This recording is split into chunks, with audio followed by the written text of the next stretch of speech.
destroy racism.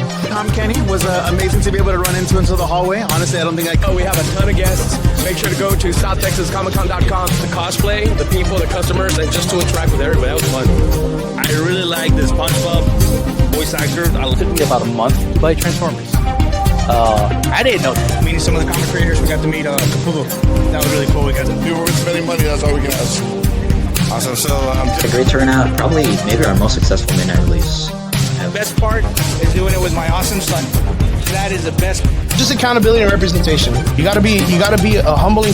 Mobs and all that stuff, like weird stuff. Obviously, in the Valley, we didn't see. I always wanted to meet the voice actor of Gohan, Dragon Ball Z. meeting new customers and promoting. You make a convention happen with no power. Every time we come to the RGV, our favorite thing is the food. Are there consequences? Yeah. I used to live in Texas, and I was a kid selling to other kids, like to other kids. It's 5:30 in the morning, bro. I'm half asleep. Shout out to the guy who made the posting model, dude. That's the way life works. If they make it work, they make it work. But sooner and Yoda, that no matter what, however worse it was. Invaders in fan. I got an Invaders in tattoo. I think it's on this side. Back then, dude, the shit that advertisement was fucking amazing. All right, guys, thanks for joining us on this Friday night podcast. I'm joined with my guests of the hour. Go ahead and introduce yourself, man. I don't think you need to, but I mean, yeah, fuck it. Hi, I'm Ramsey from Kaboom Comics in McAllen, Kaboom Games in McAllen, Kaboom Comics and Games in Weslaco, Anime Boom, Boba Bomb, Comic-Con, South Texas Comic-Con only, not San Diego. Anime Fiesta, All-Star Card Show now. I don't know. What else do I do? I'm sure I'll remember at some point. I made the flyer and I totally forgot about the Boba Bomb. I feel so bad now. No worries, man. So many accolades, man. But I appreciate you joining us on this Friday evening, man. Thanks for having me, man. Yeah, of course. So, how you been, man? What's the newest updates going on? Good, man. Just working, kind of putting in extra hours and stuff. Make sure that we're ready for October.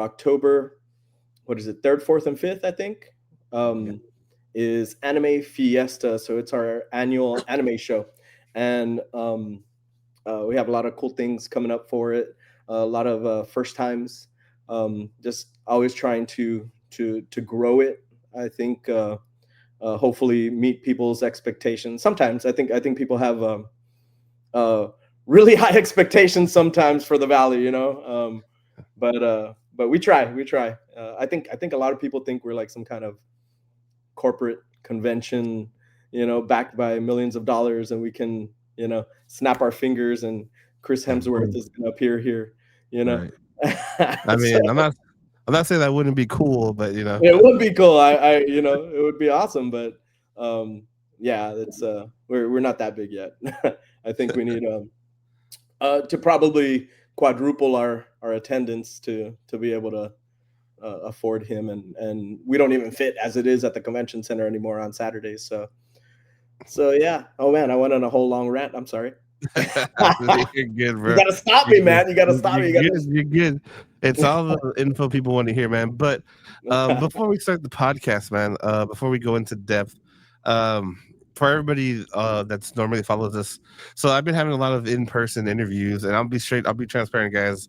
I caught COVID, not me directly, in contact with somebody, and then I got sick. So I told her, I'm just like, hey, man, I don't want to cancel, but definitely remote, because obviously I don't want to get people sick, right? I mean, yeah, for sure. We don't want to do that, because I literally told Ramsey before we got on, bro, I threw up for like 5 minutes straight. It's horrible.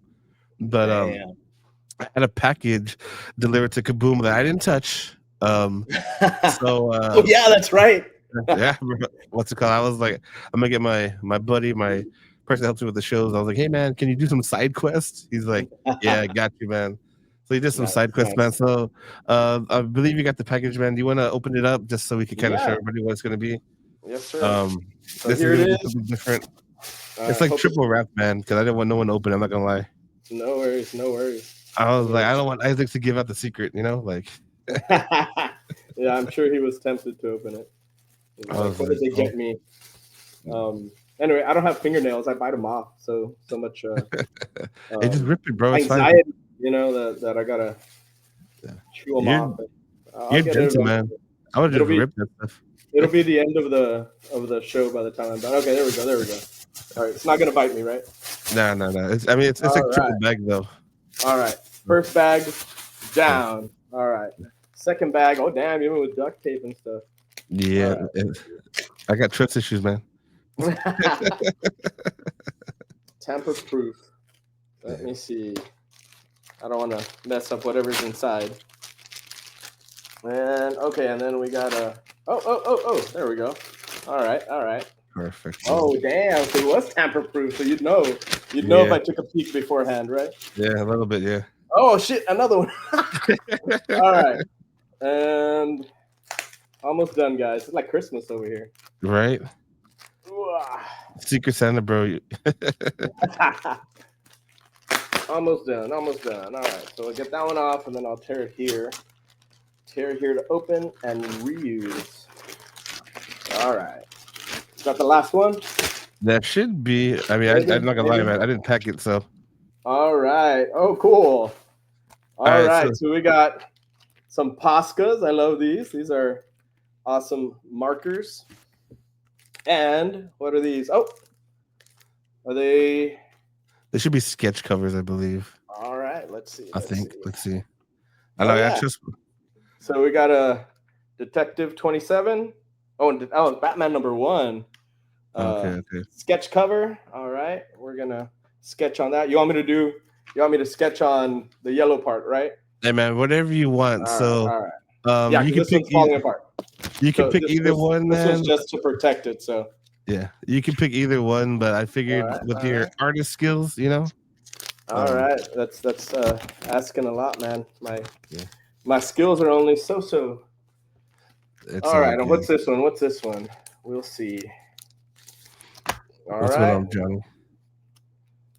Let's see. Miguel says, Ramsey, you have dreamy eyes, Miguel. So do you. All right. So this is Batman Year 1, Part 1. All right. So we'll sketch on one of those. Man, whichever you want, man. So. All right. That sounds good. So you want me to start now?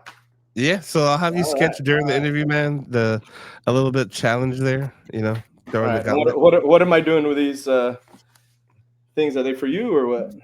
So I'm thinking, since you got that midnight release for Batman, you could give it away to one of your customers, raffle it off. Right, yeah. I mean, I'll do that.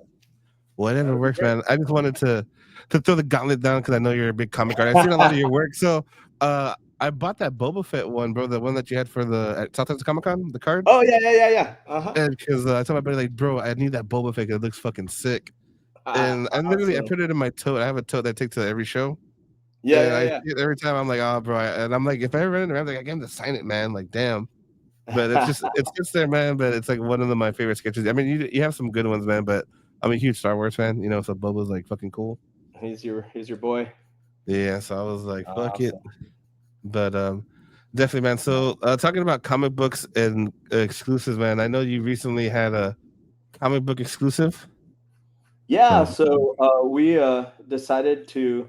So I'll show you here around the room right here. This is what I call the 80s room. And so I have like kind of like a Transformers G.I. Joe shrine there. I got like all these Transformers and stuff over here. I got like old school consoles. I got, I don't know, some other crazy stuff over there. But it's a lot of Transformers and things from the 80s. So I call this my 80s room. And it's kind of my studio. So there's my mic and some other stuff here on the desk. But it was going to be my kids' room, but they grew up before I could afford to build the house. And so it became my studio. Sorry, guys. And so yeah, I'm a huge Transformers fan. And I had the opportunity to do an exclusive Transformers #1, the relaunch from Skybound and Image Comics that happened I don't know, almost a year ago. Yeah, there it is. That's the one. And I was like, hey, can I draw the cover? And they're like, well, you gotta uh, send in samples, and it's got to be approved by Hasbro and Skybound and this and that and the licensing and the license holders and all this kind of stuff. So I submitted my artwork, and I haven't really. There was a long period of time when I didn't draw. Like I thought I was going to draw comics, for a living and stuff. And in the '90s, I was submitting stuff. I almost got hired with DC. I was talking to one of their editors, Kevin Dooley was his name, and he was on Green Lantern at the time. There was an artist named Mike Waringo. He was on Flash, and he's very cartoony style. I loved his stuff. He's no longer with us, but I met him at a convention in Houston that was in a hotel room or a hotel kind of lobby, not lobby, but whatever those rooms, the side rooms. And I showed him my artwork, and he's like, "Hey, man, you need to talk to my editor." And he gave me his information, and I shot him an email, and I was like, "Hey, Mike Waringo said I should contact you," and he's like, "Yeah, send me your stuff." So I sent him stuff back and forth, and he's like, "Okay," and I was very manga inspired at a time when I think maybe they were trying to get away from that. But he was like, "Hey, fix some of these things, make it a little more American, work on your backgrounds, do this, do that." And I kind of went back and forth with him a few times, and then just stopped. Real life kind of got in the way, and had to work and raise a family and do all this other stuff, and go to college and all that kind of stuff. So went to the wayside. And man, I'm long-winded, guys. How do you put up with me? All that to say that there was probably like a 20, maybe 15-year period where I didn't draw at all, or very little, and then started kind of drawing again in 2016. I've probably only drawn maybe 20 things from 2016 to now. What is that? Almost 10 years. Yeah, 10 years, 9 years. Yeah, maybe 20 things, but this was one of those opportunities, where I really wanted to do this just because it's Transformers. It's a number one. It would be my chance to actually be a published, artist. And so I sent my stuff. I sent the idea for the sketch. It was going to be an homage to Secret Wars #8, the original series. And it was Dr. Doom, and he was all like kind of looking up, and all like his armor's all torn up. He was fighting with the Beyonder, and it was and still is one of my favorite covers of all time. It was drawn by Mike Zeck, who I've brought once or twice to South Texas Comic Con. But so it was supposed to be an homage to that, and so I sent it in, worked on it. They're like, "Yes, approved." And they made me upload everything to my social media, to my Instagram and Facebook specifically, because they're like, "Hey, we looked up the artist, and he doesn't have anything like on his social media." And I was like, "Well, the artist is me." And he's like, "Oh, well, upload it like right now, because that's what the license is going to look at. That's what Hasbro's going to look at. That's what Skybound's going to look at." And then they're going to decide from there whether you're good enough for the cover. And lo and behold, I was good enough. Yay. So finally, after, a lifelong dream, 20 years, was able to fulfill that. And then they came back and said, no homages. So I had to change the artwork completely. And then they said, spoiler alert, but if you haven't read, I think they're on issue like 16, 17, 18 already. So sorry, I'm going to spoil it for you. At the time, Optimus had Megatron's arm, not in this issue, but in the storyline. So they're like, well, he needs to have Megatron's arm. So I redrew it with Megatron's arm, and he was like kind of blasting the reader. And then they come back and they're like, well, he can't be aiming at the reader. That's a no-no. Hasbro never allows them to point the gun at the reader. And I was like, okay. So then I changed it, and then was finishing it off, and then he was like, oh, oops. in the first issue, he doesn't have Megatron's arm, so you got to redraw it. So anyway, went through a whole big process, but finally, that's the end result of the cover, and pretty happy with it. I would, looking at it now, I would kind of change some things. I see, like, I can see all the mistakes and that kind of stuff, and I'm like, man, I should have done this. I should have focused more on that. But man, it was so much drawing in such a short period of time, and a lot of stress to meet this deadline, because they needed all the artwork for it to be published in time and launched by, I guess it launched like in November, December, I don't remember when. Yeah, it was it's a lot of back and forth, a lot of changes, a lot of then I had his mask cracked and his mouth like yelling, and they're like you can't show his mouth, and I was like, okay, so I had to cover up his mouth. They're like, because we haven't established in the comics that he has a mouth. And I'm like, well, Transformers 1 like shows him with a mouth, and the movies show him with a mouth, and they're like, well, that's a different universe. Maybe here he doesn't have a mouth, but if he does, we got to establish it first before you can draw it. And so anyway, a lot of revisions, a lot of back and forth. So I look at it now and I'm like, man, I wish I'd had more time on this particular drawing, Yeah, we got Poppin' Sons Johnny over here saying, what covers next? Oh, I don't know.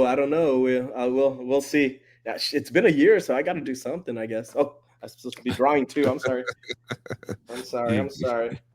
That's the whole point of the exercise, man. Yeah. Gotta. It's like Hot Ones here, but with drawing. With a marker.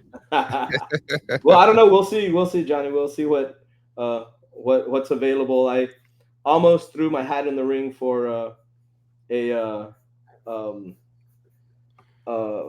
Absolute Batman #1, but they didn't have another #1 coming out at the time, and I was gonna have to jump through a bunch of hoops to get approved and really prove myself to yet another company.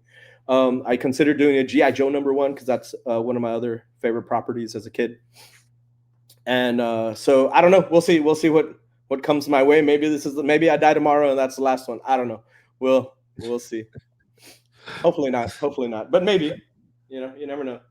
What's it called? Was it since I know you're talking about being an 80s kid, is there anything modern that you would want to jump into now by any chance? As far as like drawing like somebody else's character, yeah, that kind of thing. Man, I would want to do G.I. Joe, and I did come up with a concept for G.I. Joe #1, but it wasn't approved. It was the Baroness holding up like some guns, and she was like, half of her suit was the Cobra suit, and half of it was the new G.I. Joe suit, because in the current comic she's good, and instead of a Cobra symbol she's got a star. So it was a cool drawing, kind of half and half. Yeah. And they were like disapproved because like she's never worn her Cobra uniform yet, so you can't show her in a Cobra uniform. And I don't know, just like the Baroness in that other uniform to me is kind of unrecognizable, like just another girl. It's that black Cobra, red Cobra on the chest kind of look that I was really going for. If I can find these on my phone, I'll show you, but maybe you guys will think it's cool. Maybe you think it sucks. We'll see. But at this point. Well, my bad. Was that you or me? All right. No, that was me. That was a fat finger there, bro. I was trying to switch the banner here. Gotcha. Okay, here's that was the sketch. So nice. Can y'all see that? Yeah. So it has the kind of Cobra, half anyway, but wasn't approved, so never happened. Oh, and then it was going to be blue on one side, I guess I wrote there, and red on the other. You got to send them the concept before they kind of approve any covers or anything. So yeah, that's that. So we'll see what comes of it.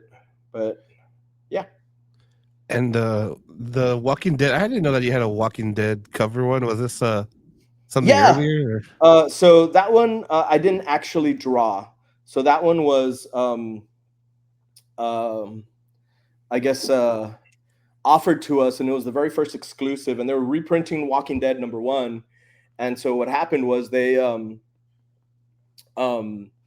said, "Hey, we'll put, there's going to be like a comic store, and you're going to be, it's going to be like an homage to Walking Dead #1, but it'll be a comic store inside, and we're going to put the logo on the window. Do you want to participate?" And so I think we had to order 1,000 copies to be able to qualify for it. So it's our very first exclusive. So yeah, I'm pretty fond of it. And yeah, here you can see kind of the progress where I was drawing it. I don't know, can you see that? And let me see if I can find the open mouth version. Let's see. I should be drawing right now. I'm sorry, guys. This Batman's not going to come out as good as you would have hoped, maybe. Oh, here's the original homage for Secret Wars. Oh shit! It's basically the with same the pose and helmet. everything, all battle damaged and stuff. So anyway, so at first it was approved, then it was disapproved, and yeah, that's how it goes. A lot of work. I'm not gonna lie, I like that one more. Yeah, I love that one. Then I tried a different one when they're like, okay, Megatron's arm. So I put Megatron's arm. Well, first I had one where it was aiming at them, and I can't find that one. But then they said no, he can't be aiming at the camera. So then I changed it again. Anyway, there was so many revisions on this. Anyway, made me almost regret wanting to be a published comic artist. So I know you had a lot of love for comics growing up. Yeah. Previously talking to you, obviously, like we started in the podcast, you're a man of many accolades, man. Too many to put on the flyer, and too many to list. But I do want to recap, bro, because it's been a minute since I've had you on. South Texas Comic-Con, man, this past year, 2025. Very different show, I would say, leading up to it. Yeah, you think so? I mean, I would say it was the most popular and unpopular at the same time, I guess. I don't know how you want to... How can we word it? A very different, diverse crowd on the internet, right? So the people were I've never seen before. Upset at it for some reason. I don't get it. I don't get it.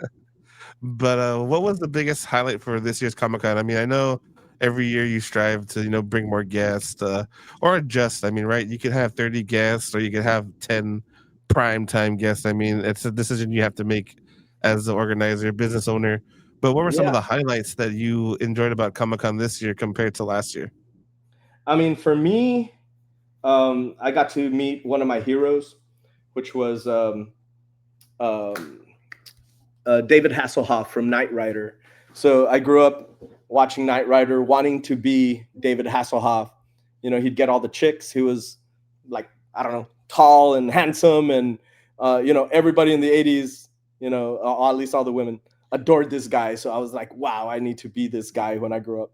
And obviously it didn't happen, but he's to getting him, I got to take a picture with him, which is great. I usually, my meeting with them is very limited. I usually don't do photos unless like an agent's like catches me walking by, Ramsey, jump in here real quick, and I'll jump in for a photo. But gotta work, So, but I stepped in on a photo with him. I wasn't gonna miss that. And that guy was like 6'5" or something. I was like, oh my God, like not only 6 inches taller than me, but my idol growing up. So that was definitely one of the highlights there, was getting to meet him.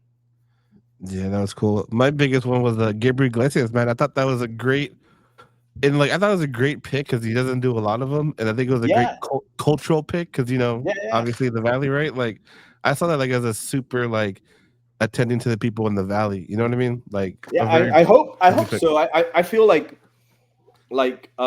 sometimes and okay, I should know better than to read the comments on things. I should know better than to let it get to me. But I do. I mean, we all do here, like pour our heart and soul into these shows, and try to make it the best thing it can be for the budget that we have to work with. We're not Dallas, we're not Houston. We get less than a quarter of those numbers. We're not San Diego, we're not New York, and I think people kind of expect that kind of stuff. But like we try, and that was one of the things I was like, cool, man. We got Fluffy, his very first Comic-Con ever. And we got David Hasselhoff for his very first Comic-Con in America,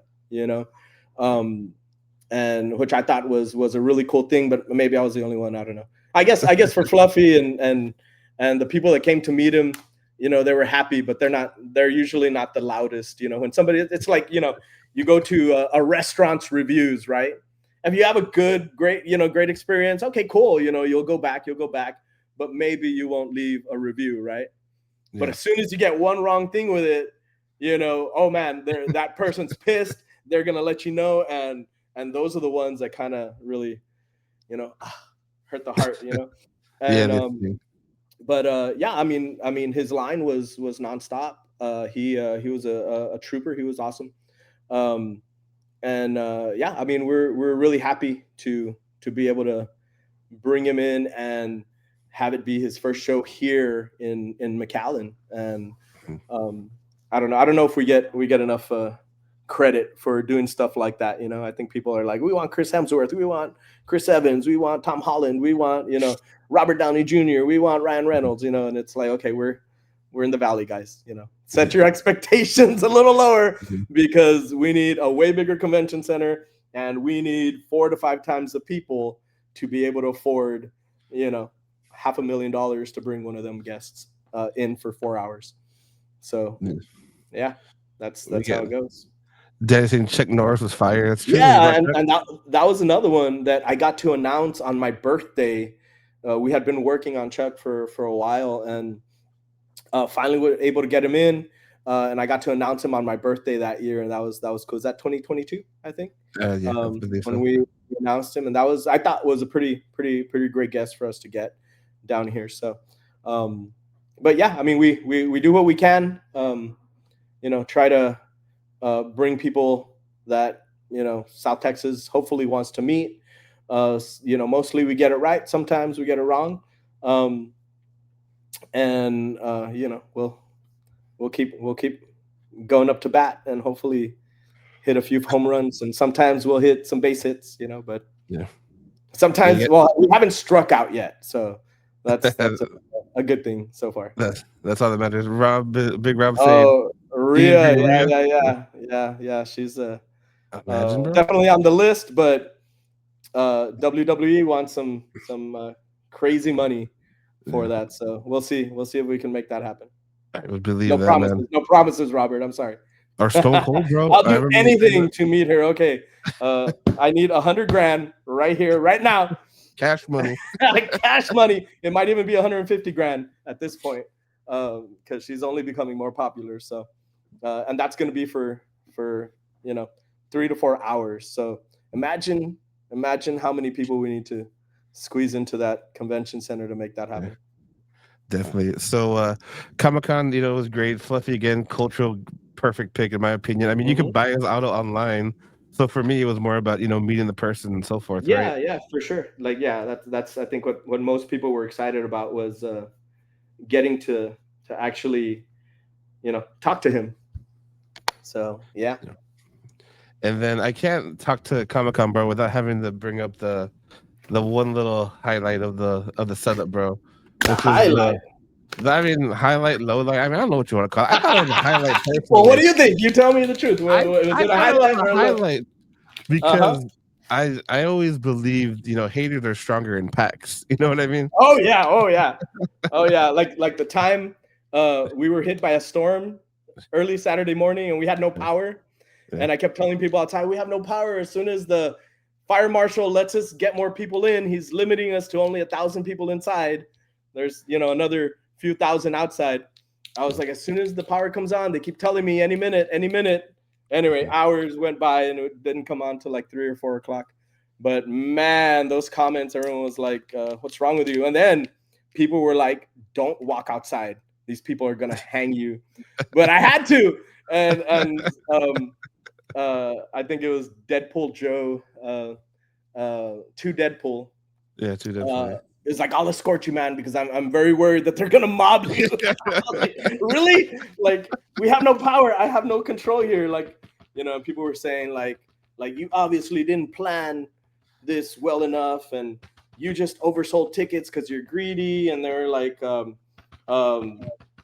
else were they saying? I don't know. They were saying all kinds of crazy shit, but that comes with the it comes with the right. Because of the spotlight, man. But Bronco, bro, like that Bronco Bronco, thing, who's bro, that? Who's that? That's the Fua. I'm not gonna lie, bro. This might be sidetracking it, but I went to the flea market to shoot some video for Johnny for Poppin' Sons. I'm trying to like sharpen my own like video skills, right? Yeah. And so I offered to do it for free and stuff, and just to get my skills going. And as soon as I walk in the flea market, I'm like, man, I can't wait to meet Bronco. And they're like, oh, he's bad. I'm like, well, then the fuck am I here for? Like, I was like, I just want to know what the big deal is about this guy. Apparently he's, everything. I guess. So we put a thing, and we try to support local, right? We want to try to support local, I guess, whether it's celebrities or movies or things happening local. We try to support it, right? And so there was some celebrities who were only going to be there Friday, Saturday. There was some that were only going to be there Saturday. So we had extra spaces on Friday and Sunday that, were going to be empty, right? And I was like, why don't I offer it to some people? So I put it up for a vote. Tim Smith. I was like, all right. So, got in touch with Tim Smith. They're like, okay, he's going to see if he can make it. Wasn't able to make it. He had other plans. He had to attend some other thing he had already, but hopefully, they said next year. So maybe we'll see. We'll see if we can get Tim Smith there because everyone's excited for him. I don't know who else we had. A local wrestler also. I forgot her name. They contacted me. She came in on Sunday. I think she's from maybe Laredo, and she's doing some good things. So gave her a spot. Gave some comedians a shot as well, and some space. Local comedians, and people were like, Bronco, and I was like, we've had him before. We had him during that storm, right? Yeah. And everything was fine, and people wanted to take pictures with him, and it was just like a fun thing, Yeah. And wow, did they riot. So we thought. So I was like, let me reach out. Everyone's voting for him, but they were trolling me, right? And so anyway, so we made it happen, and then had to make it unhappen just for safety reasons. Like people were pretty upset. Yeah, and I guess his people were like, oh, he's gonna go get in a fight and all this stuff, and his manager's like, dude, like he's not even like that. Like he's super chill. Like people want to instigate shit with him all the time. And so that was the concern, is that not him per se, but that somebody's going to instigate something there, inside the con, and we're going to have some problems. So just spoke to his people, and, just for everybody's safety, just decided that maybe it wasn't as good idea as I thought it was. But on the upside, you can't pay for that kind of promotion. Bro, so the advertiser in me was, gleeful, because man, we were on every freaking opinion Facebook group. We were on, all over all the magazines and newspapers posting stuff. It was a good minute, man. It was a good minute. In English and Spanish, when we announced him, right? It went wild, right? And then when we had to withdraw, it went even crazier, and I was like, oh wow, dude, I just hit the jackpot with as far as promotion and stuff. So but yeah, I mean, his people were super understanding. He was super understanding, like it was super amicable, and I don't wish them any ill will, and like I thought you know, it was gonna go great. You know, I thought people were gonna, hey, if you like him, cool, he's there. You know, for 2 hours, dude. You know, he was gonna be there for 2 hours, right? And people rioted. And anyway, so yeah, just for everybody's safety, we just decided, you know, we don't want any bad things to happen there. So yeah. Yeah, of course. Is that going to be the new upcoming thing when you're going to preview like Yeah, this is every our guest, time, and then every boom. time, so I can get those headlines, man. I'm gonna call him up and say, hey, let's do it again, you know. And he was in every headline too. So yeah, Tom Kenny, yes, Tom Kenny was amazing. He was. Did you get to stay for his show? He was super talented, super cool guy. I mean, loved him. So we'll see when we can bring him back. We got HorrorCon. Yes, HorrorCon. Good old HorrorCon, man. Yeah, well, eventually, we're trying to figure out how to make it happen. Man, 5 shows a year, bro. I mean, screw it. Like I'm down for it if people will show up. But the thing is, again, people are going to be like, we want Freddy Krueger, you know, but you know, we need, I don't know, 50,000 people to show up. But for HorrorCon, we couldn't even get 3,000 people to show up. So, you know, that's a tricky situation there. And even if we got him, there's no guarantee that, you know, that that many people will show up for it, you know. Horror is not everybody's, you know, thing, you know, especially with kids and stuff like that. Although, man, those horror cons were fun. Some of the kids were, you know, they would bring, because we do makeup on people and stuff, and we do zombie walks and all kinds of stuff, and all the kids, they loved it and stuff, you know. So anyway, but yeah, we'll see. I want to bring it back. I obviously miss it. It was a lot of fun. It was our first show that we ever launched. One, we got to move out of October because all the horror celebrities quadruple their price because they're so in demand. And I learned the hard way that you know, they don't care if you're San Diego Comic-Con or South Texas HorrorCon, they're gonna charge you the same amount. You know, they're not about, at least the agents, you know, they're not about like, oh, I'm gonna, you know, settle for less at this place. Nah, my worth is this, or his worth or their worth is this. You got to pay it. As one agent told me specifically, Freddy Krueger's or Robert Englund's agent said, you need to back up the money truck. I was like, how about a little money bag? They're like, no, back up the money truck. And I was like, okay, well, I don't have a money truck, unfortunately. So yeah, you know, it's not the guests that decide, it's the agents that decide, you know. If not, I'm sure, you know, the celebrities would come out to every Bleeding Heart conventions, you know, request. Yeah, absolutely. So obviously you shied away from HorrorCon just given the business decision, right? You can't get that many. Yeah, I mean, you can't lose money forever, and that's the issue. But I thought about, you know, bringing it back. You know, I want to bring it back. It'll probably be in a smaller area, like a smaller way, less guests. I think I went kind of wild in 2014. We did it for 3 years, and the first year we made a little money. The second year we broke even. The third year we lost a lot of money. So that was, you know, that was the end of it. We couldn't get enough people there to justify, you know, the cost of the Walking Dead celebrities and the cost that you know, like I said, they're not going to make an exception because I'm in South Texas and because my show is small. Like the agents want their money, they want their cut. They're gonna, you know, make sure that they charge, you know, what they think is appropriate. And it might be fine for New York, it might be fine for LA, you know, but it's not really fine for us. So, you know, it's a thing that we got to build up. You know, I think people would always post like, well, when you bring Freddy Krueger, then we'll go. You know, oh, when you bring Norman Reedus, then we'll go. And now they'll never go because we, you know, they didn't support it coming up. You know, and maybe it was partly the wrong decisions. Maybe I should have set better expectations and you know, but anyway, it is what it is. That's how it works. I better get to drawing. I'm sorry, I get caught up talking, man.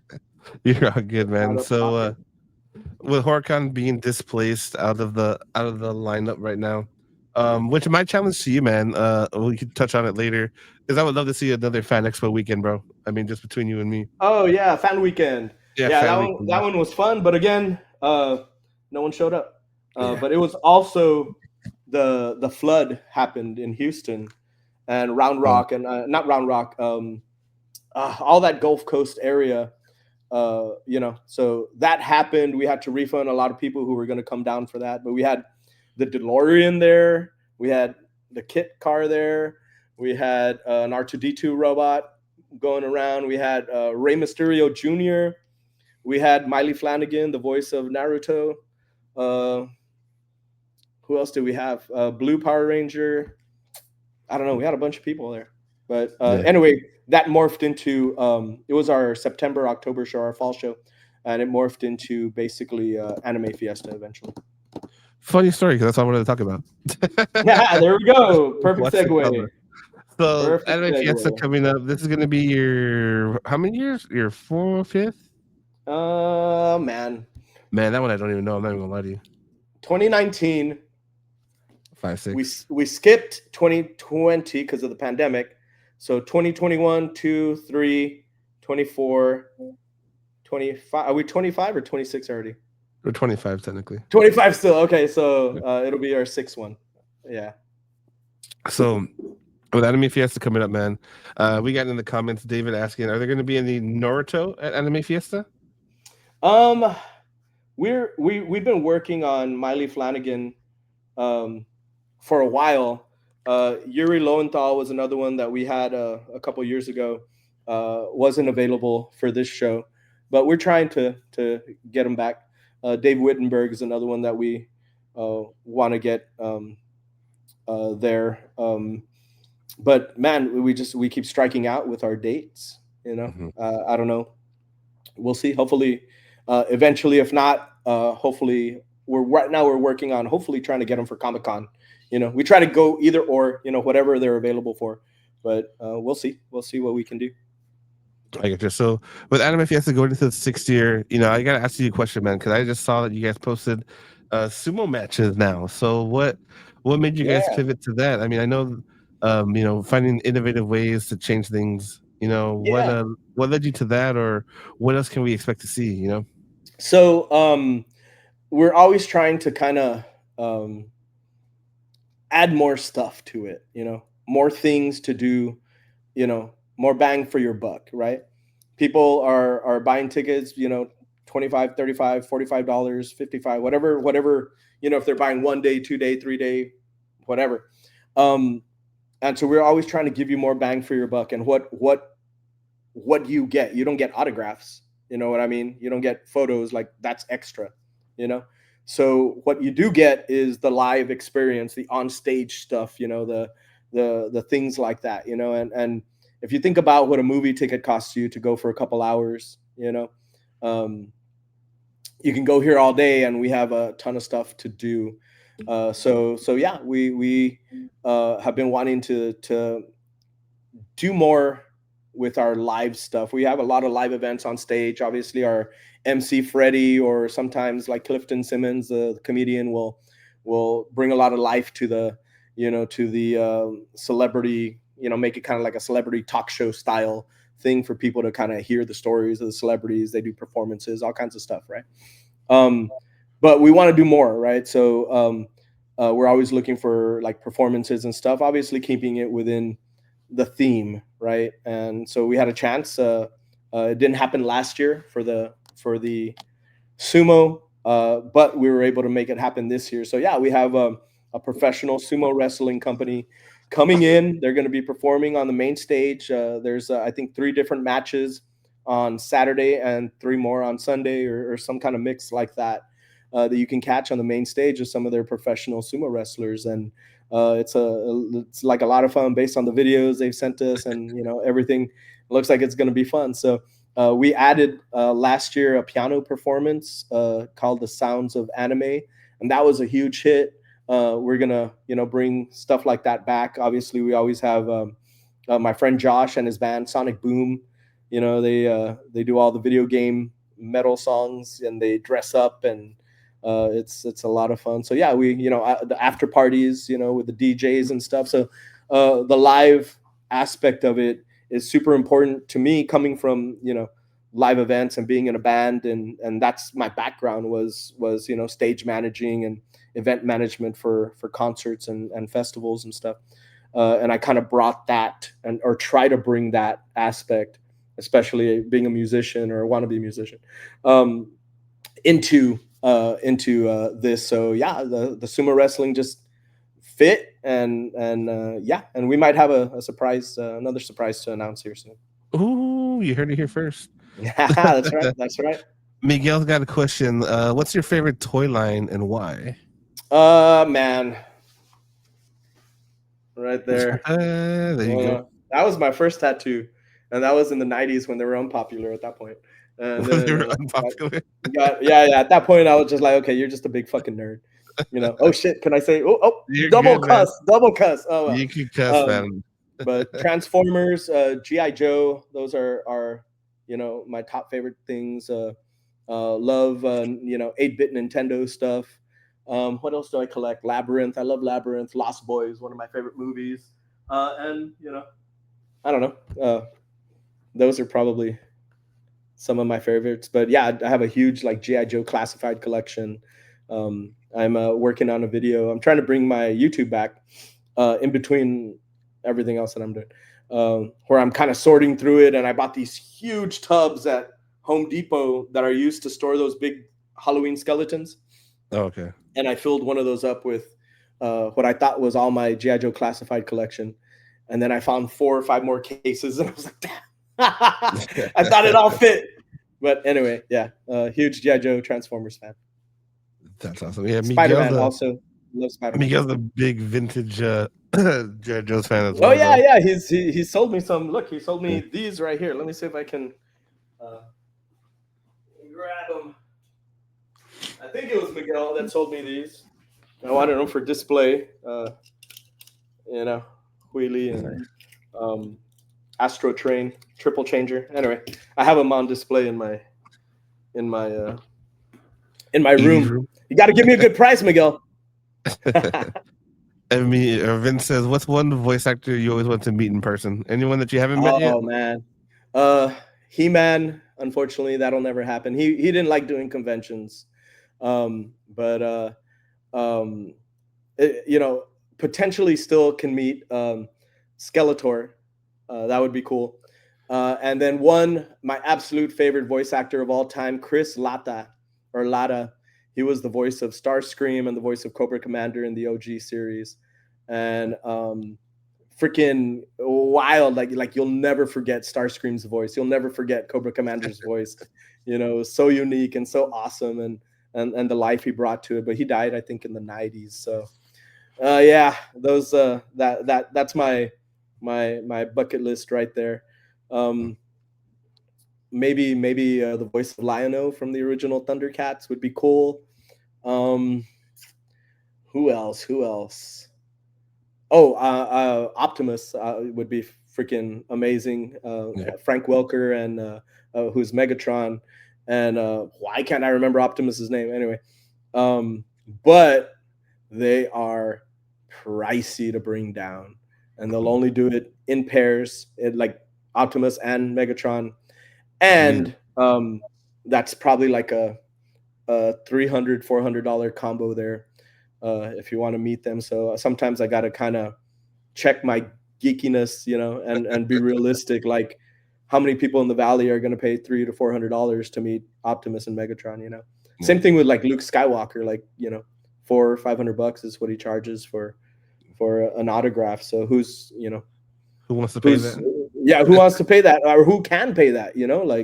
Like realistically, that's a lot of money for an autograph. And yes, they can do it in Dallas.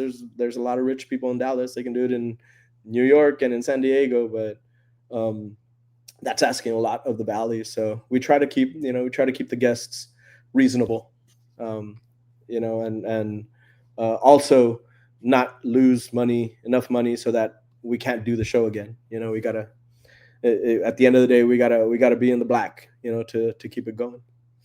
Poquito caro. Exactly. That's how it goes. You know, Danny. That's about I saw your video of the trading Marvel card. I saw your video of that one too, bro. It was pretty interesting. I'm not gonna lie. Oh yeah, I'd been wanting to open some cards, and I'd been buying WNBA cards like packs or trying to, so I could try to land a Caitlin Clark rookie card, and now I got like 20, not the super badass ones, right? But the base rookies. But and I had pack fever, dude, and I was just like like fiending, dude, like a crackhead. Like where's that? Where them Where's that cards next at? rip? Where's that next rip? Like I need a yeah, exactly. So and then those Marvel cards came out, and I had to buy them second hand, and no hits, man. It was 7 boxes, 7 blaster boxes. Yeah. No hits. It was ridiculous. And then I bought 2 more. But I got a notification after I finished the video. Target said, "We have them back in stock," and so they limited me to 2, and I got them. I got to get those, for a reasonable price. So I might rip those, and don't learn my lesson. Hey man, sometimes you just gotta do it. I mean, it's only one time, and then another time.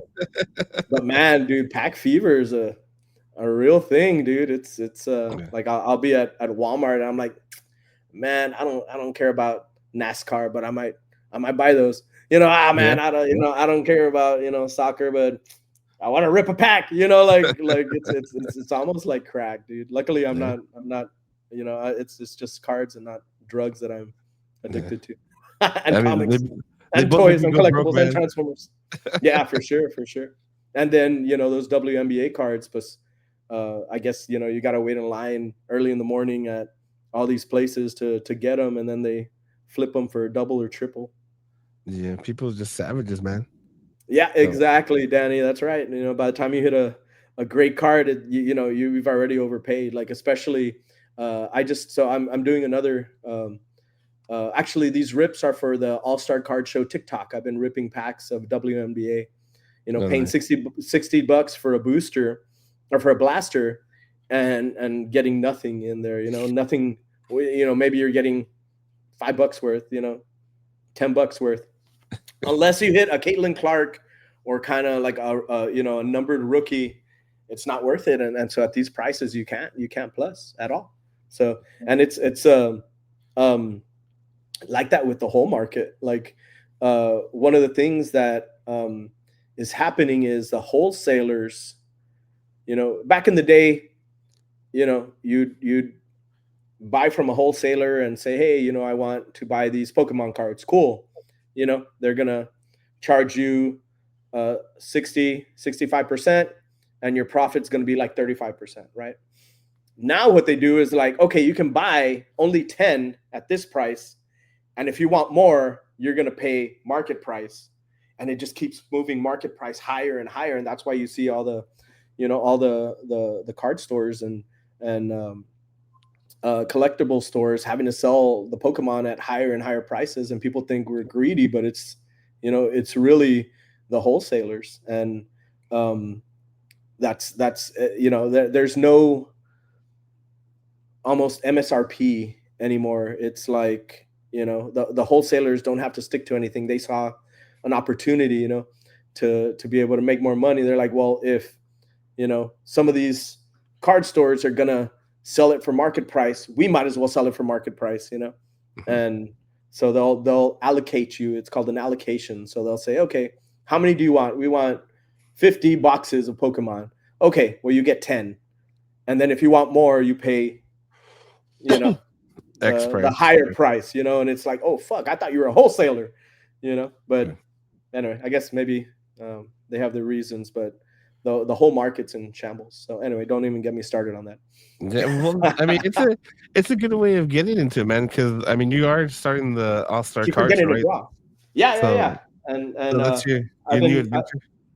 I mean, I kind of new. I've been trying to start it since 2017, and for all kinds of reasons wasn't really able to make it happen. And in January is when I wanted, and I have to kind of space these conventions out. You know what I mean? I want to do it in 2017. They had offered me Brock Lesnar, and I was like, oh man, that's going to be huge, you know? And maybe it was 2017, somewhere in there. And that was going to be the first one. But there was a lot of conflicts with the dates at the convention center, and was never able to kind of get it off the ground. And they had talked to me about maybe taking over their sports convention that they do when they do the run, I guess the Crane Memorial Run. They have like a little convention inside, but it was like I was gonna have to let basically all the runners in free, all the kids that go to McAllen schools free, all the parents of the kids that go to McAllen schools in free. And then I was like, okay, how am I going to pay for Brock Lesnar? There's no way, you know. Oh, all their sponsors in free, and any vendors they sold. And then I had a little bit of vendors that I could sell, but it wasn't enough to make it happen. So every year it was like, can we do it this year? Can we do it this year? Can we do it? And it was never able to work. But this time, you know, I was able to get the card show off the ground, and we'll see what kind of guests we can get. I'm looking at maybe 2 to 3 guests that we're gonna get in there. Maybe sports, and maybe, you know, somebody for the Pokemon card fans. We'll see. We'll see what we can do. So All-Star Culture, man. So I'm assuming you're still keeping Ultra Gaming, right? Because that was also in January. Right? So Ultra is moving maybe to May. Okay. So I'm trying to figure out where everything fits. But that one's also tough, man. Mm-hmm. The gaming one, realistically, is kind of like a loss leader. It's kind of like a passion project. It didn't lose as much as HorrorCon. You know, it's like we might break even, we might lose $1,000, you know, whereas HorrorCon was way more than that. You know, so I keep trying to, like, okay, I'm gonna make it work. Like, how do I get more people to this convention? And I don't know, gamers maybe just don't want to come out, you know.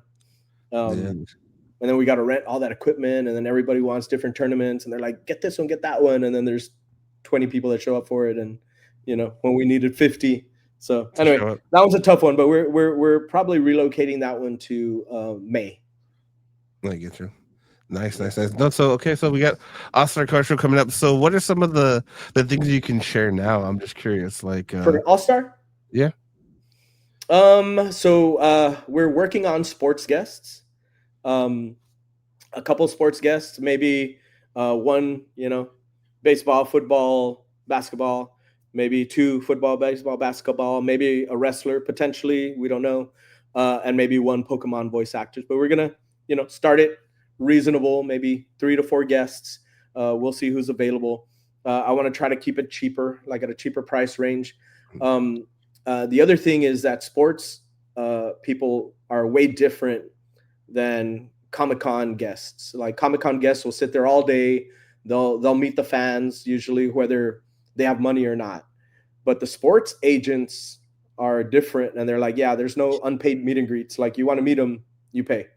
And they're there for 2 hours, 3 hours max, and then they're gone, you know.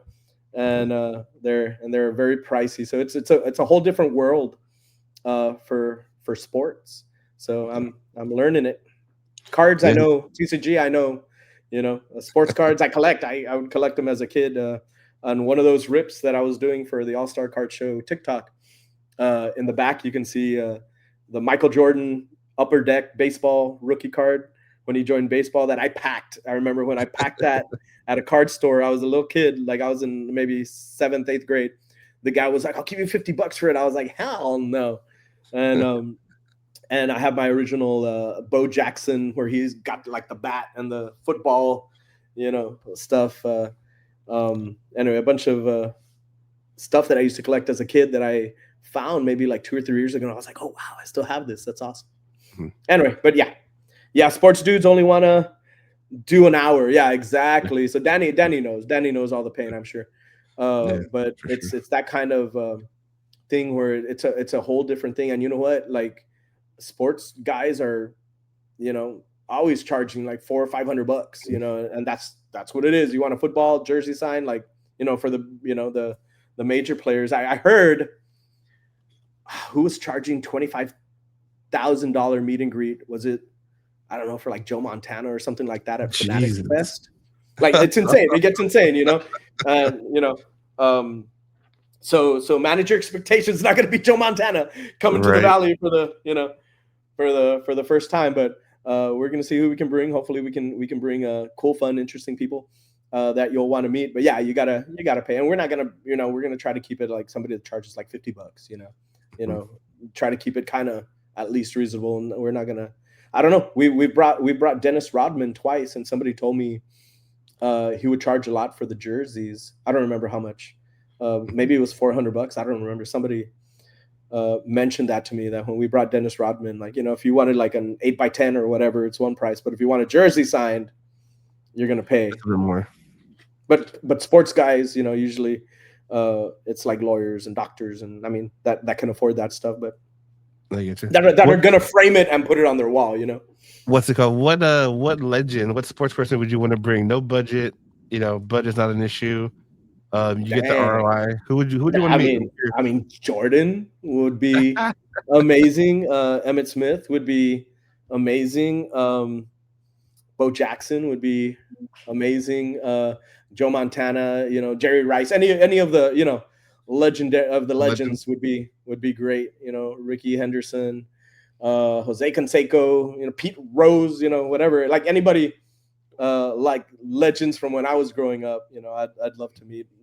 You know, newer people. I know a few, and I'm talking to somebody who I think people will be excited for, but we'll see. We'll see if we can make it happen. I don't want to jinx it, so forget I said that. I get you. What's it called? That's interesting. Oh, I'm gonna be drawing. I'm sorry, man.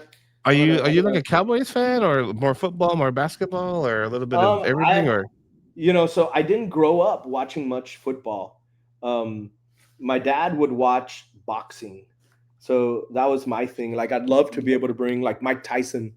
That's a like a goal. You know what I mean? To be able to bring Mike Tyson to South Texas, that would be huge. You know, not saying it's going to happen, especially not at this show, but not yet anyway. But eventually, that's what I'd like to be able to pull off. That's my goal. That's cool. That's cool. Well, I mean, I know everybody's looking forward to it. If you guys want to get a spot, I believe you got the website already up. Yes, sir. All-Star Card Show. Right? Yes, we are accepting vendors. I think we've had maybe 30 some signups already. And we should be sending out those invoices for people to secure their spots here pretty soon, if we haven't already. I don't handle vendors. My daughter and Marla handle that aspect of it. As you know, you all that vend there deal with her. So, but yeah, it's already starting to fill up. People are excited for it. We haven't even announced anybody, and people are excited for it. So I think if we're able to get who I hope we're able to get, I think people are going to be pretty happy. Well, I mean, if you need someone to do the podcast there, I mean, we'll see. I'll go. What? If you need someone to do a podcast over there, I got you, man. Awesome. What's it called? So you got a lot of things going on. We talked about Comic-Con, talked about Anime Fiesta, All-Star Card Show. Yes, you know, I always like to recap things that we've talked about before, bro. So how's your comic coming along? So my comic is done, and it's been done since 2021. But there's 3 pages that I need to change that I think will make the story a lot clearer and a lot easier to read. But every time my artist has time, he works for Marvel now, and you know, some other imprints as well. And he was doing Captain America, Sam Wilson. He was doing Predator for a little bit. He was doing he did a Moon Knight. Every time he has time, I don't have time. Every time I have time, he doesn't have time. So we're going back and forth. But it should be. I'm trying to get the Kickstarter to launch at Anime Fiesta. So that's the goal. But it's basically finished. It's colored. I just want to change three pages to make it a little clearer, I guess, what's happening. And but yeah, I've been sitting on it since 2021. It's been fully colored and ready to go. But it's just that, you know, artist mentality. Is it good enough? Pete Rose passed away. Oh shit! Yeah. I think I did know that. Yeah. Thanks, Danny. But anyway, I forgot what I was saying. Go ahead. We're just talking about the comic. It's funny to see, yeah. like, Oh. you know, my very first podcast with you, where you were at that point, and then where you're at now. So I was actually drawing the Kickstarter graphic for it. I'll give you all a sneak peek here. I don't know if you can see that, That's sick. but basically it's a fast food worker who gets like a giant sword and doesn't know what to do with it, and kind of bumbles his way through saving the universe. And that's kind of the gist of it.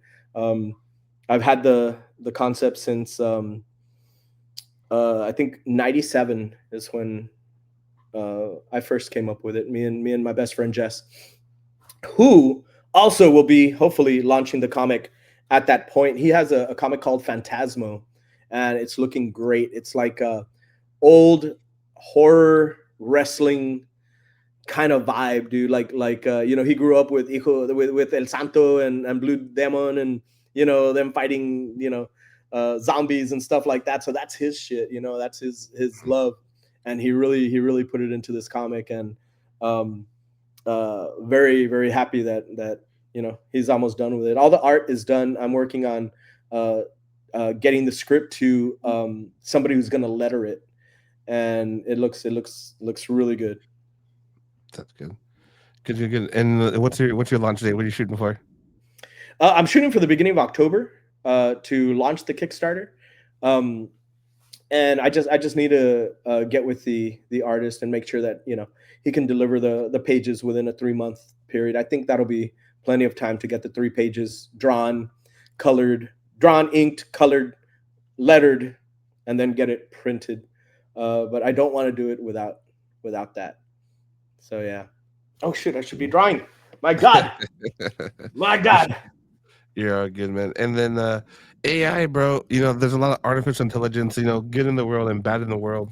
Yeah. Just to get a quick opinion on it, man. What do you think about AI when it comes to artwork, especially like, you know, I mean, obviously AI has good intentions, right? I always laugh. I don't know if you remember when people were making figures of themselves, right? Oh yeah. And posted on Facebook. I'm like, man, you have like AI at the tip of your fingertips, and you want to make a figure of yourself? Like, you could ask AI anything. Yeah. And I mean, that's the only time it's the only time I ever got irritated. I was like, man, you can ask this thing to teach you Spanish or whatever it is. Nah, that's But not fun. That's not yeah, fun. but let's make a figure. And I'm like, okay, like it is what it is. But do you ever feel like AI, just like, I mean, obviously now they have things in place, but it had a little impact on the comic world, or no? Yeah, I mean, it's gonna affect us all. It's I think, you know, all the artists and actors are, you know, scared, and rightly so. You know, that you can just type in a prompt and, you know, something beautiful comes up, you know, in seconds, where, you know, it's taken me this whole time just to do a, you know, a Batman head. That's as far as I've gotten. And fully painted and beautiful, and you know, of course, movie studios and eventually comics, you know, Marvel, DC, you know, as the technology gets better, you know, if they can cut out the artists and you know, all the pay they have to give them, they're going to, you know, they're going to do it. You know, it's a business decision, and it, you know, and a lot of these corporations are kind of cold, and you know, I guess they got to support their people too, right? They got to make their money. I don't know, you know, the shareholders too, I guess. I don't know how important that is, but it's an amazing, you know, thing. It's a scary thing. I don't use it for artwork. I played with it for when it first came out. You know, I was like, oh wow! But at the time, it was like it was like 10 fingers on a hand, and you know, and you know, I was making like cartoon frogs and things like that. You know what I mean? But then the fear kind of started to sink in, and it's like, okay, like, you know, can't really, you know, keep supporting this with a good conscience, you know. And then not only that, but are people going to think that my things are, you know, that AI does them, you know what I mean? That, you know, all this stuff that I'm taking, you know, that Transformers thing, are they going to think that, oh, that was AI, you know? Yeah. So I do use Chat GPT. Chat GPT is pretty crazy. If you look at my Chat GPT, you'll see that I ask it a lot of questions about planets and space time continuum. Nice, bro. You know, like story points that I'm like, okay, well, this guy's gonna be traveling dimensions. Like, what would the time difference be if he can jump instantaneously? Is there still a time difference when he comes back? Or, you know, crazy stuff like that. But I don't use it for to write stories for me or anything like that. I don't even use it for for my band. I don't use it to write lyrics or anything like that. One of the few things that brings me a lot of joy is when you create something and you're like, wow, I did that. You know what I mean? And when we create a song that we're proud of and I'm listening to it, like I'll cruise it in my truck and listen to it and how it's sounding. And sometimes I'll get goosebumps on my arm and I'll be like, wow, dude, like I did that, like that, would take away a lot of that. But, straight up, that's where everything's going. There'll always be people creating stuff, and eventually people, that are against it are going to become less and less, and the younger generations are going to come up already, entrenched in it, and it's going to be the new thing. And that's just how it's going to be, we'll see what that world looks like. Will it be better? Will it be worse? Without like real artists creating art, real musicians creating, music. I remember about 10 years ago, I made a post, or maybe it was before that. I don't know. Maybe it was on MySpace. I don't remember. No, it must have been on Facebook. And I posted that at some point, music is gonna be made on a computer without any, you needing any kind of instruments or even needing to do anything. Like, like robots and computers are going to be creating music, and they're going to be able to replicate what we call like, soul, right? In music, like, and I remember a guy went on there and he's like, "You're fucking stupid. You watch too much Terminator," And I was like, no, like that's where the future is going to be. It's going to be robots making music. They're going to be, computers can make music. Like, it's going to be super easy for them to do it because it's all just math. If you think about it, it's all just timing. Soul is just like, feeling the groove, but it's still something that an algorithm can figure out. Yeah. And so I fought with this guy on Facebook for a little bit, and wherever you are, who was fucking right? Who was right? Who was right? Who's gonna be right for the next few years? Because I watched this thing on YouTube. There's a producer named Rick Beato, and so if you go, he has two channels. Rick Beato. It looks like Beato, Beato, and he produced like I think like I don't know, was it Candlebox or Collective Soul and Shinedown and some of those bands, right? So he's a kind of a famous producer. He did an interview with maybe CNBC or one of those stations, and they sat down with him and they're like, "Yeah, let me show you how easy it is." He just said, "Write me a song of about a girl, I don't know what, this and that, coming to terms with a breakup and moving on to a new life, right? Boom, boom, boom. It shat out some lyrics, right? And then he's like, yeah, and he's like, the guy's like, "Do you want to read them?" He's like, "Nah, I don't care. I'm just gonna pop them in there." Boom, popped it into a program called Suno. And within 2 minutes, it had a fucking beautiful song, dude. And I was like, wow. And one of my detractors is my guitarist, Frank, and one of my best friends. And I sent it to him and I was like, "Dude, what?" And he's the one that told me, he's like, "They'll never replicate soul also," right? And I sent it to him and he's like, "I'll listen to it later," but he didn't listen to it, I bet. He doesn't want me to be right, Frank. But anyway, that song was beautiful, dude. You wouldn't know, you wouldn't know that it was a freaking computer. It generated like a thumbnail. I don't know if it was that same program or a different program. Generated a thumbnail, and it was an insanely catchy kind of singer-songwriter song, and it was scary as hell, dude. Because now, anybody can make music, and that's a great thing to an extent, right? But people that have kind of put their whole lives into trying to perfect their craft, it's kind of, is it for nothing? And so as a musician, you think about shit like that. So What's it called? What was the guy's name? I want to look at it real quick. Oh, Rick Beato, and then maybe it was C. Let me see who. Hold on. I'll. Can I put a link in the chat? Let me see. Yeah. I'm just gonna look at it after the podcast for myself, man. I'm not gonna lie. Oh, okay. So Rick Beato, and I think it was CNBC doing a story on it. And hold on, let me look at the text I shot Frank, because he'll I'll get the link from there for sure. And here it is. Here. So anyway, CBS Saturday Morning on Instagram is where I saw the first video. Artificial intelligence is moving. Let me see what it says. Oh, anyway, I see it right now. Yeah, this one here, and let's see it. Walking away right here on CBS News Instagram. Yeah, and you could hear it anyway. Right now. That's a later video, but anyway, that's one of them. I think there's a YouTube version, and where they actually interview like music producers, and they're like, "Hey, what do you think of this?" And they're like, "Wow, that's scary," because there's some complex lyrical shit going on in there that you would hope that a human did, but really it was a computer, an algorithm that did it. And so even Nashville producers were like holy shit, I get you. We got in the comments, Miguel's asking, growing up, what was your favorite Super Nintendo? So what was your favorite Super Nintendo or Sega Genesis? Nintendo all day. Nintendo all day. The only one I was jealous of was Altered Beast. I never got to play Altered Beast. I got to play it in the arcade, which the arcade version was superior to the Genesis one. But that was the only thing I wanted to play on Sega.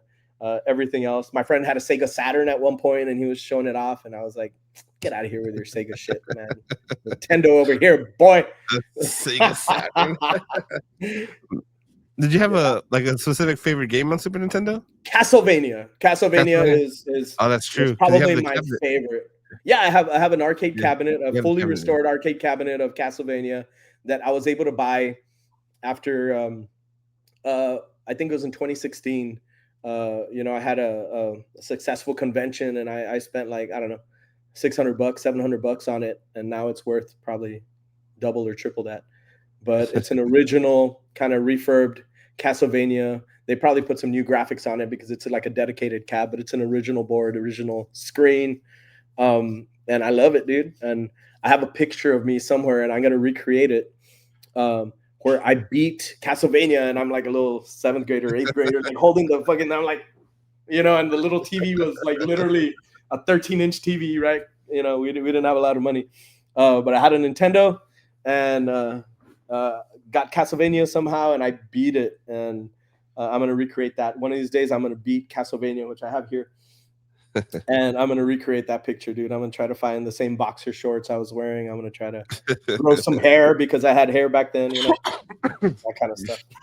I'll wear a wig. There you go. Sunset Riders, amazing. Contra, amazing. Yes, sir. Definitely. Those were great. Commando, I loved Commando. There was Rygar. Was it Rygar? Something with a K. There was Kid Icarus 2. Mega Mans. I never got into the Mega Mans. I don't know. I never got one, so I was never able to play it. And but I know there's a lot of Mega Man diehards over there. It must be a fun game, but I don't think I've ever played it. Maybe once or twice. I get it. So before we conclude the podcast, man, Ninja Gaiden on Nintendo. Oh man, that was so great. Hayabusa. That was great. Do you have any major plans for 2025, man? Anything you want to share? Man, get through this Anime Fiesta. It should be the biggest and the best one so far. We try to make everyone better than last, and I think this one is like we're gonna top ourselves. I'm scared to have to top ourselves next year. What else? 2025. What else is happening in 2025? Hopefully, finish recording an album with 40 Caliber Kiss, my band. Nice. I'm gonna try to knock that out with Widowmaker Studios. Josh, shout out to Josh and his studio. We're hopefully starting on Wednesday to start kind of getting those 10 tracks ready so that we can, hopefully start releasing them one at a time in 2026. That's a goal of mine. What else? What am I forgetting? My wedding anniversary. I'll be married for a year with Marla. Y'all, if you've been to the conventions, and especially if you're a vendor, you know Marla. She's my ride or die. She's so we're gonna. I think we got married on. Not I think we did get married on December 7th. So that's our anniversary. I'll have to come up with something cool to do for that. And what else? Bring back I don't know. Horcon? Am I missing something? Bring back HorrorCon. Excited for that too. I don't know. I guess that's how you still doing that G.I. Joe comic after all. No. So my idea was shot down. And I showed the artwork earlier of the Baroness because I wanted her in the Cobra outfit, or at least half. It was half Cobra outfit, half G.I. Joe outfit. Since in the new G.I. Joe, she's a good girl. And they denied it, and so I didn't have time to come up with another concept. And I was like, I'll wait till later on to do that. But yeah. What's it called? So, any advice you want to leave, man? Any good advice that you heard? So, good advice, man. Work hard. Doesn't always have to be for somebody else, but don't give up. Right when I was gonna give up on Kaboom is really when it started to work. If I had just listened to everybody and said no, of course it took 10 years of blood, sweat, and tears, and having to be a teacher to pay my employees' salaries, and Comic-Con and other things floating Kaboom. But eventually it worked, but it was a lot of hard work. And if it's something you really want to do, you can you just got to bleed for it. And there's no other and be smart about it too, and learn from your mistakes, because I've made a lot. And not all my businesses were successful. I learned how to crash businesses before I learned how to how to steer them correctly. But yeah, and if you're an artist type like me, you have the artist mentality and you want to create and stuff, I'd love to just make music and draw all day, but you got to do these other things to be able to do that. But you just kind of have to look at business as an art, and kind of if you're thinking this way, kind of look at it this way, and flip it on its head and see, like, okay, like if this was an art, what would I need to do to become a better artist? And I think that's kind of what I've hopefully and keep on being able to do for the stuff that I love. And and if you have a family, don't quit your day job, because you're gonna be broke for a long time. Like I was like I couldn't go any lower. I couldn't go any more in debt. When I was betting on myself, like I was I dug a pretty big hole, $100,000 in debt, and had to pull myself out little by little.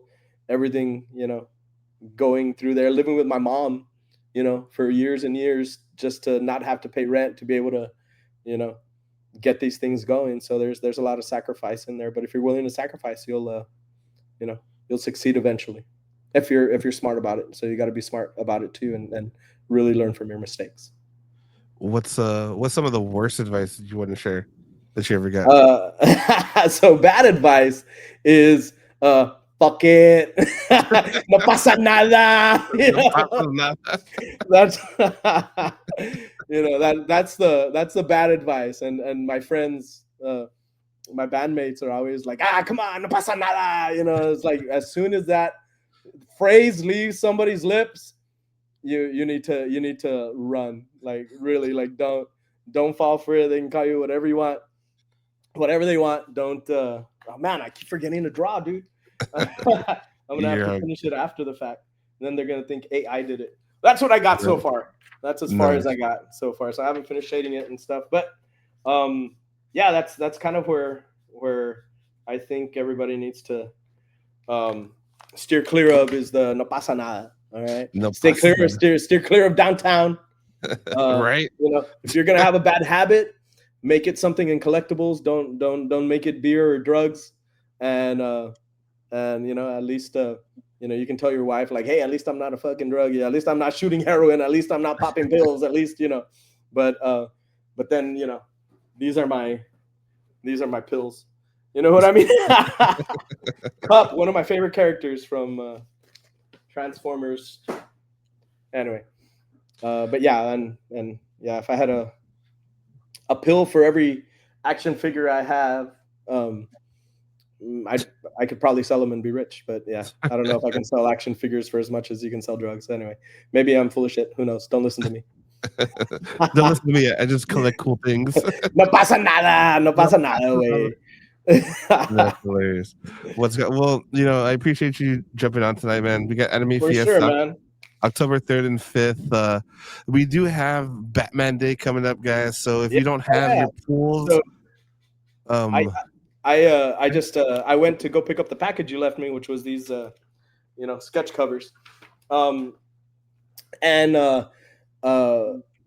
was those Batmans had just come in for next week, for next Wednesday. Batman #1, and Isaac had opened up one of the blind bags. So the blind bags, like, it's like pack fever, dude. It wasn't going to be long before they put comics into packs and made you want to open them, right? And so you can get like a 1 in 500 variant, and they're all foiled, everything inside those plastic Batman ones. And he pulled out a pretty cool cover. It was like a silver cover, and it was like Batman hanging off of like I guess those stairs that are on the buildings with the fire escape, you know. Oh, nice. It was pretty simple, but it was really well done. I don't know. I didn't stay long enough to see who. I had to come back to do this, but yeah, it's looking really cool. So I'm excited for the release of Batman #1 next Wednesday at Kaboom.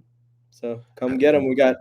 We ordered a bunch of those blind bags. So if you have pack fever like me and you want to rip some things, you know, the bag only. Don't rip the comic, guys.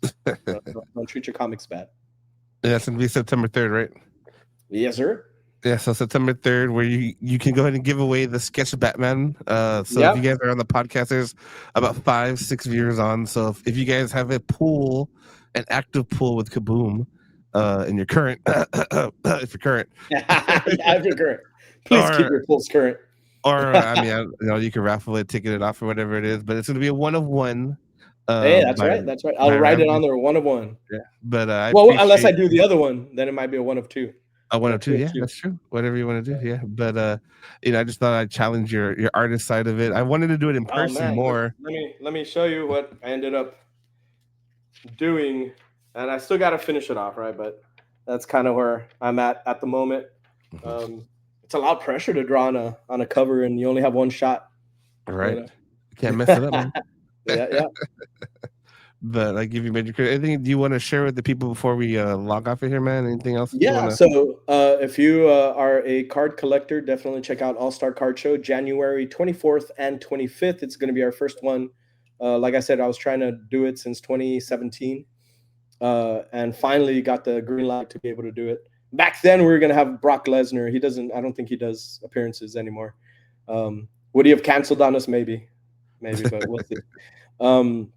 And then, of course, the next show up is Anime Fiesta, October 3rd, 4th, and 5th.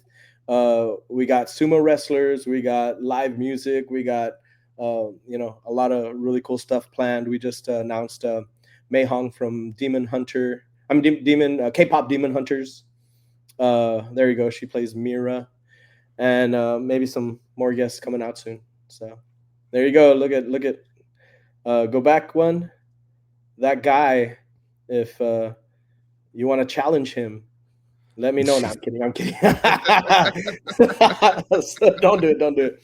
These guys are pros. So, but I do want to rent some of those suits, some of those sumo suits outside. Oh, I get you.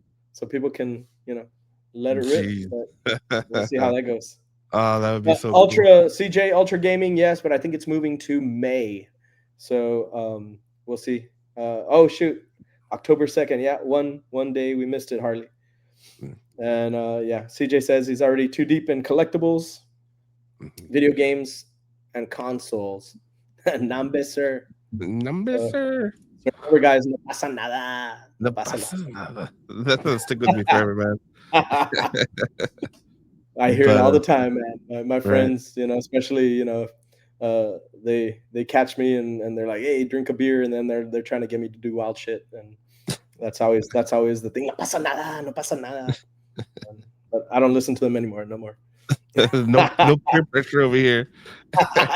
Yes, like Miguel said, challenge the sumo wrestler. No pasa nada. What's it called? Well, I appreciate you spending the night here, man. Hey, for sure, man. What's it called? Hopefully, I'll get you in person in a better time when I'm not sick. Yeah, for sure. I'm gonna have a different challenge for you then, though. Just FYI, I'm gonna. All right. I got all this time to think outside the box, man. So. Oh man! All right. It'll be awesome. Go easy on me. Yeah, right. I appreciate. Make me wrestle like a cobra or something. Right. Oh, shit. I was laughing when you're like, "Who do I got to fight?" I'm like, "Damn, do I know somebody?" You grew up on a ranch, so we're gonna have you fight. 10 rattlesnakes. Oh shoot. But all right, guys. So make sure you guys check out Kaboom Comics, Ramsey versus Comics, 40 Caliber Kisses, Anime Fiesta, South Texas Comic Con, All Star Car Show, and all those amazing things, bro. Which, by the way, boba tea is the shit. Just so you know. Oh, thank you. Hey, Boba Bomb. Boba Bomb is so tasty. We unveiled Korean corn dogs, dude, and they are so good, dude. I had two. I had a hot Cheeto one and a ranch one, so it was coated like in ranch powder, and the other one was coated in hot Cheetos and had cheese inside. Bam! It was good. It was really good. I'm gonna try, bro. I'm gonna send you my review. All right, sounds good. I guarantee you'll like it, man. They're delicious. But make sure you guys check out what Ramsey's got going on. Appreciate your time, man. But everybody have a good night, guys, and stay tuned for the next one, guys. See ya. Hey, thank you guys for tuning in. Thank you, David. Bye. Later, guys. Bye.